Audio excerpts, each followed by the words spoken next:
Welcome to my Hebrew channel, and today we're going to be looking at the Zion. Uh, Psalm 119, of course, is a very strict acrostic, and so for these 8 verses here from 49 to 56, each verse begins with a Zion.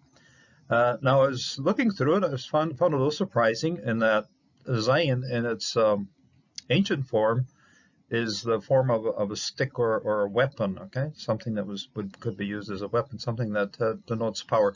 So, well, quite often in Hebrew and other places, we talk about power, strength, and things like that.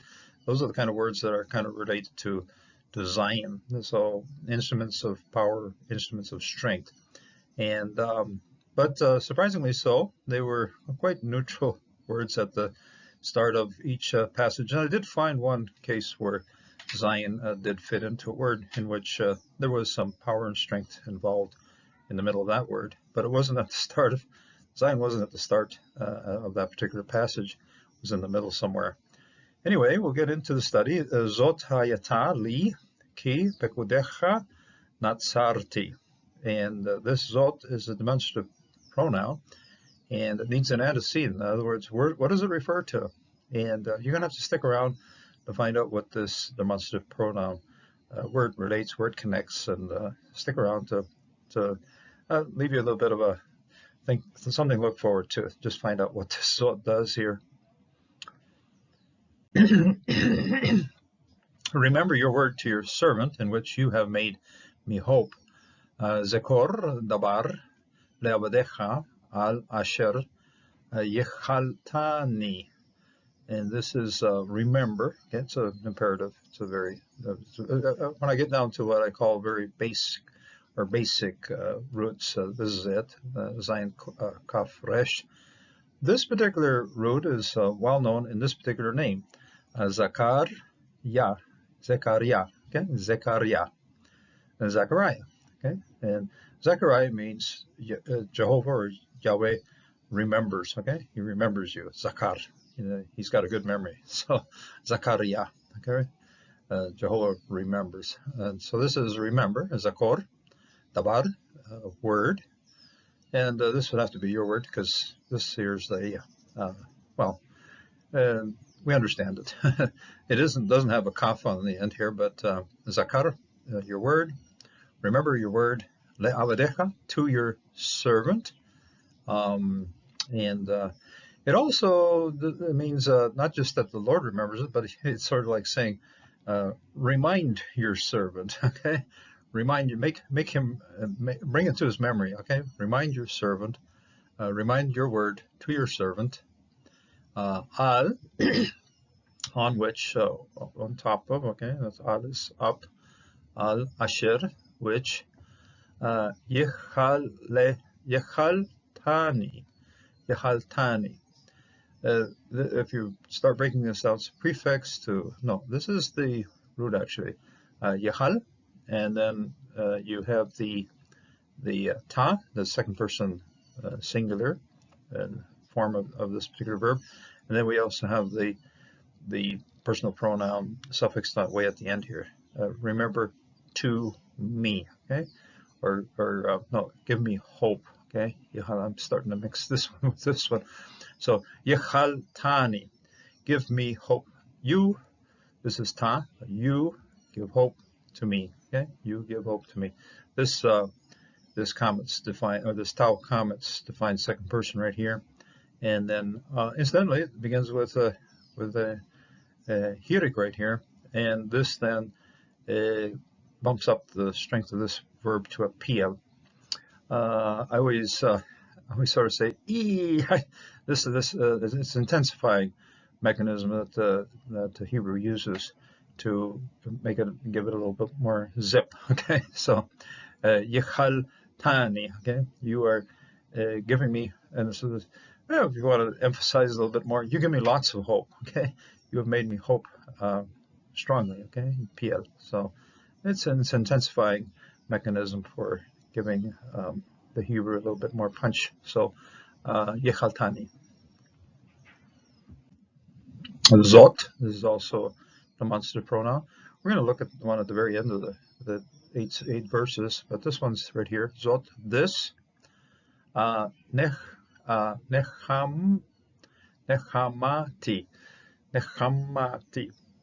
be onei.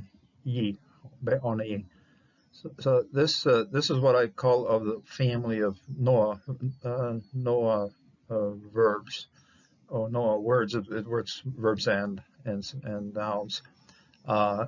Nun chet, that's the root word for Noah. Noah just means comfort, okay? Now, the Lord wanted to bring comfort to the earth. He was very distressed by all the sinful things that were going on, so he sent the flood. Boom, peace and quiet after that. But he had to send somebody to rescue, place everything in an ark and keep it safe. So this is Noah, okay?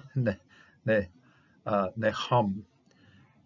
This is also part of a sequence of verbs, and you have racham, you have resh chet mem, and this one's nacham, you have nun chet mem. These are what I call inside feeling verbs. In other words, these are things you feel in your gut, and so this is what I feel inside. Okay, I am comforted inside of me. Okay, so both racham and nacham. Those two are related, sort of same family of verbs and feelings. So they're very strong internal feelings. Okay, these are very strong internal feelings to me. Nachamti be one, yeah. This one, yes, I'll bump this comments up to a comments hatuv, although I don't like using ayins to open syllables. But here be one ye. In my trouble, this is a preposition in, and then oni is trouble, strife, okay, and this last yod is my trouble, my strife. So in my trouble, ki, because amartecha, your word, the things that you say. This is your saying actually. But word is probably a little better translation for understanding what it is. Ki amartecha, because you, your word, your, this is second person masculine suffix here, possessive, your word right here, this word here, translate this comments. He yateni, and this, if we had just simply a kal or very, and we've actually seen this one before too. Hai, okay, chet yod is hai, life. It's bumped up to a hirik here because of the pia. Okay, so this hirik right there indicates that this is, so it gives a little more zip to it. Okay, hi yateni, it makes me alive to me. Okay, and here it's in my trouble, and this is in my life. Okay, being alive here, same sequence of hirik yod. These two hirik yods are doing the same thing in terms of what this does to me and what this has done to me as well. So hi yateni, piel, and that intensifies it, makes me very much alive. Your word makes me very much alive. Now, the arrogant, this is Sadim, Shadim, Zayin, Dalet, Hirik Yod Mem, the arrogant, the people who criticize, the people who are against me at all times, no matter what. Zadim, we've seen this word already numerous times in our psalm here. And then it goes on to He Lishuni. Shuni. And this particular construction here is a hifil. Hifils are causative, okay? They ridicule, okay? Shuni, that is, they are at least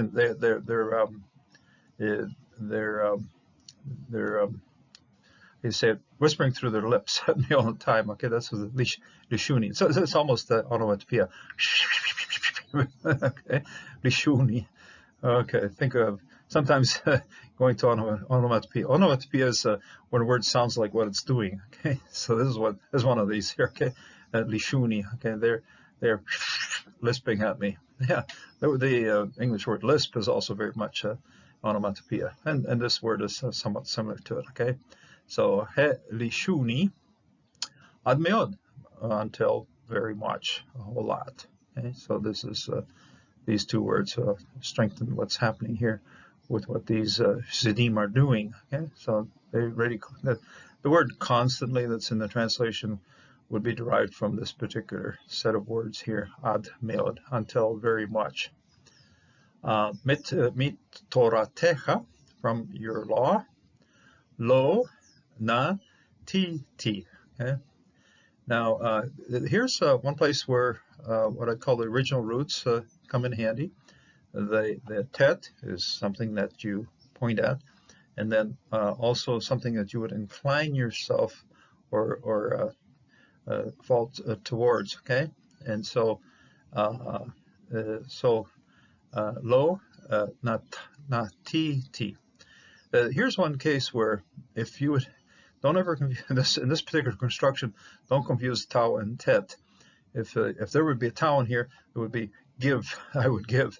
This is a tip. No, this is where I would tip towards. Okay, so natiti. Okay, so I would not tip away. Very literal. It says I do not turn away from your instruction. Literally, it would be I don't tip away from it. I don't fall to one side from it. So lo natiti, lo natiti. I don't turn away. I don't fall away from your. I don't incline to something else. So I don't fall away from it. I don't tip away from it.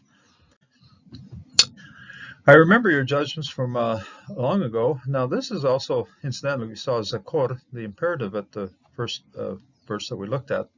And this one's just simply an indicative of that in first person here. Zakarti, I remember. Okay, Zakarti, Misha Fatecha, your judgments, Meolam, from forever. Now, I guess we're not going to be ready to say that we have come from forever, but Meolam, it's okay to just say long ago. Okay, long span of time when you say Meolam. So I remember your judgments from a long time ago. Okay, something very comforting to me to have your judgments with me for a long time. So Meolam, Yahweh, Jehovah. I think in this particular segment of eight verses, we do see reference to Jehovah twice. So far, in just about every section of 8 verses, we find at least one reference to Yahweh, to Jehovah, and this is one right here. Yahweh, ve et necham.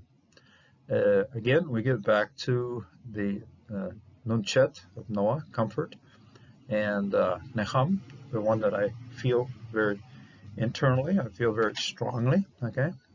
And so I find comfort in the mishvotecha. Okay? These things comfort me, strengthen me, make my insides feel good, okay? So that's necham, as I said, related to racham too. Hot indignation seizes me because of the wicked who abandon your instruction. Zal afa, afa.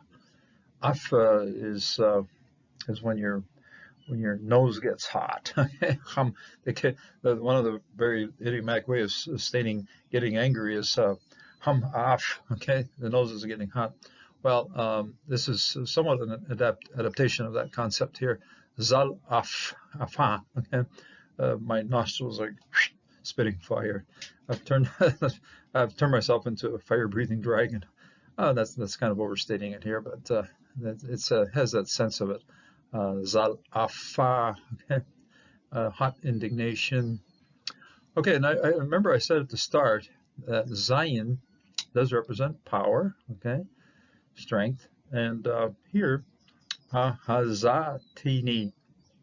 Here, this has overpowered me, has got me very strongly. I feel this very strongly. Okay, this hot indignation, I feel it very strongly. Ahazat ahazatni, ahazatni.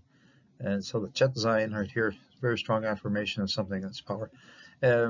We find this particular construction a lot in, the first chapter of Joshua when the Lord tells him, buck up, strengthen up, okay, get strong. And then this is what's used there. Also, it's also used for Nehemiah 3 when they're rebuilding the walls. And they strengthen the wall, they strengthen the wall, they strengthen the wall. And the same set of words here, or same roots for being strong in battle and being strong in building a wall. So ahazatni. Mereshaim, okay, mereshaim. The law of Shavah, when you're following a short vowel, it's a disclosed vowel, but here it's a long one. So it makes a little more sense just to pronounce it, okay? Mereshaim, mereshaim, the evil ones. It's plural, masculine plural form right here at the end, the evil one. Rush is evil, and then when you put a mem on the front of it, that makes it a noun, and so Meshraim, Rashim, okay, from the wicked ones, Rashaim. Oh, this might be a derivative mem, but anyway, Meshraim. Osbe, this is OA, so it's a participle, so OA is participles, plural form of it, okay, so it actually happens to be construct plural of Ozav.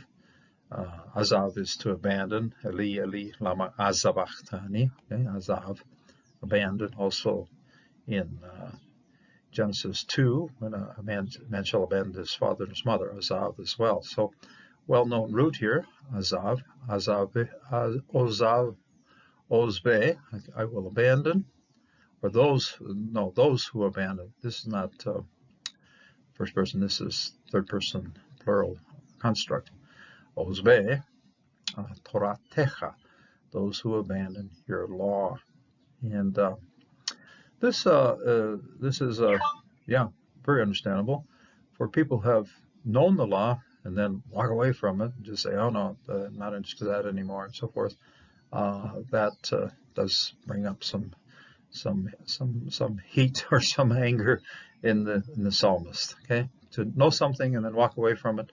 To have followed something for a while and then abandon it, that is not a good thing. So your hot indignation on something like that, and in my experiences, some of the most sad scenarios that I have had ever experienced in other people is when they've heard the word, they've studied the word, they've seemed to be sincere Christians and so.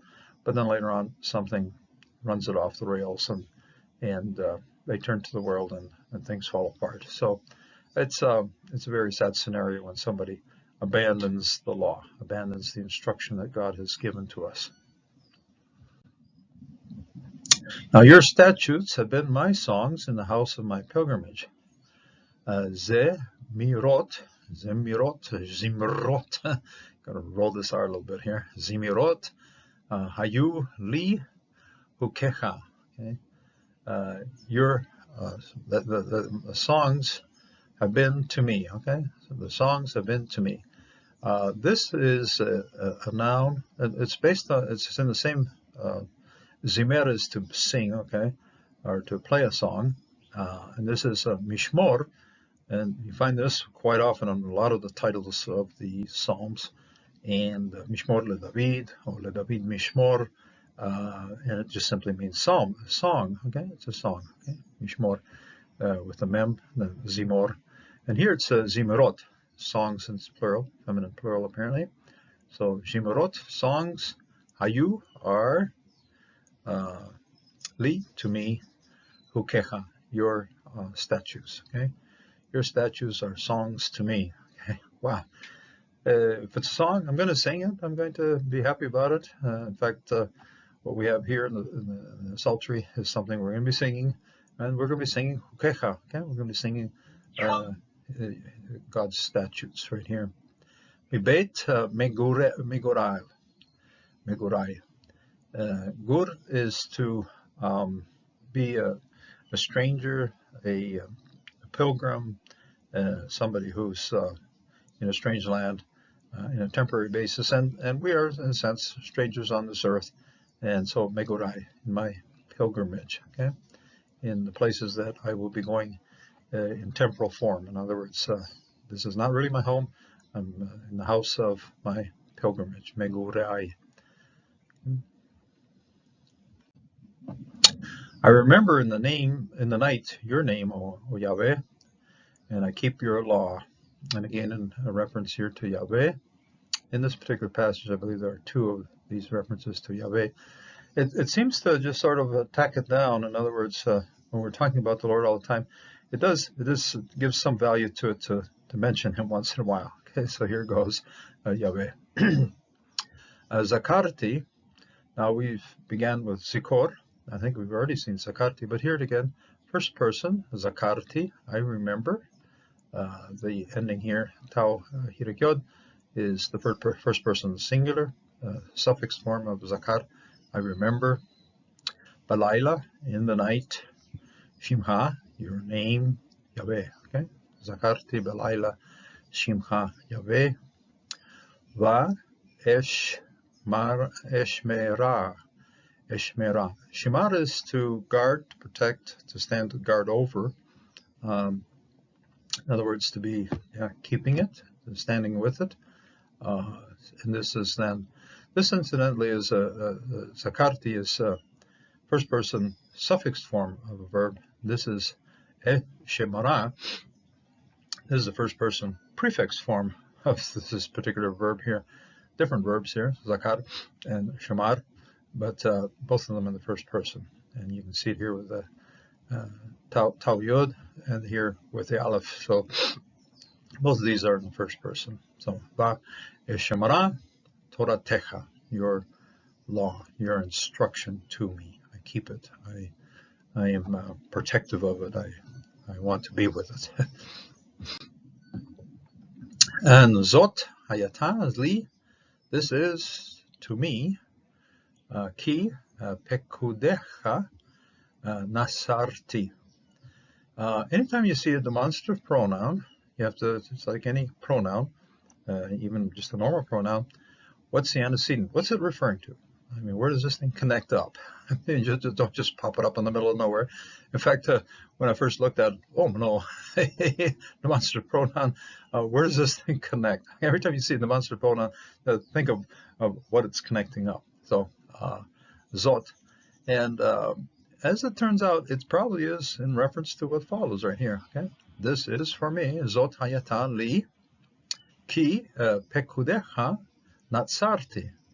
That in your directives or your precepts or directives, Nasarti, I am obeying. Okay, I'm holding to them. I stand with them. Okay, so and this one incidentally also Nazar, same root as Nazareth and Nazarene, and the one who has been guarded. I'm guarding. I'm standing there guarding it. And so Zot then here as a demonstrative pronoun. The antecedent of the reference to this particular pronoun is this whole sense of what's happening here. This is for me. What is for me? That I obey your directives. Okay. What is this? Oh, it's obedience to God's directives, to Jehovah's directives to our lives. It's really worthwhile asking ourselves, where do I focus my life? Where do I look to for guidance? What's important to me? How do I structure my life? What do I do with myself? What's valuable for me in life to be doing, and so forth. When we ask those kind of questions, this turns us to this thing here. Ke pekudecha natsarti. Your directives are something I really should be holding on to very closely. And this is very, it's interesting to see Jesus of Nazareth. Some people just take the name as, oh, he came from the town.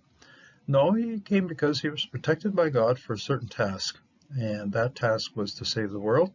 And now God also gives us a task to be followers of the Nazareth, of the one who is really instructing us in how to live a Christian life. So take it to heart and apply it and live by it. And may this, okay, zot, be very important to you. And may God bless you in this day.